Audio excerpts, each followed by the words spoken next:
এটা হলো একটি ব্রাশ যেটা আমি মাটি দিয়ে তৈরি করেছি। তো চলো আজকে তোমাদেরকে এটারই টিউটোরিয়াল দেব যে এই মাটির ব্রাশটি আমি কেমন করে কি তৈরি করেছি এবং রং করেছি।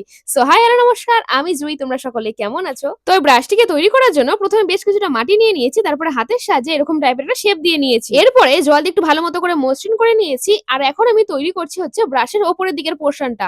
আর ওটাকে তৈরি করার জন্য একটা কাঠির সাহায্যে এরকম টাইপের কিন্তু আমি তৈরি করে নিয়েছি।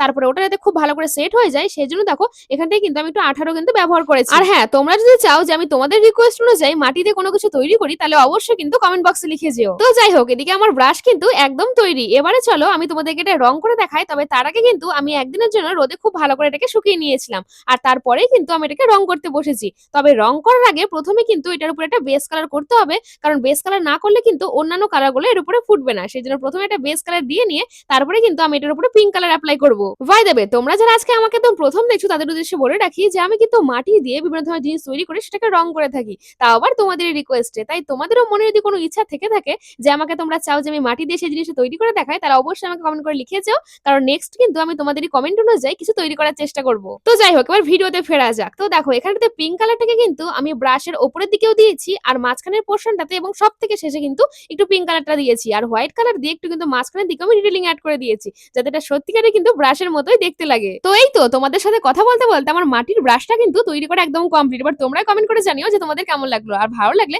প্লিজ একটি লাইক করে চ্যানেলটাকে অতি অবশ্যই সাবস্ক্রাইব করে দিও এইরকম ধরনের মাটির জিনিস দেখার জন্য। এছাড়াও তোমরা কে কোন জেলা থেকে আমার ভিডিও দেখছো সেটা আমাকে কমেন্ট করে লিখে যেও। তাহলে আমি দেখবো যে তোমরা কে কোন জেলা থেকে আমার ভিডিও দেখে থাকো। তাহলে চলো আজকে এইটুকুই, দেখা হচ্ছে পরে কোনো ভিডিওতে। সবাই ভালো থেকো, সুস্থ থেকো, টাটা।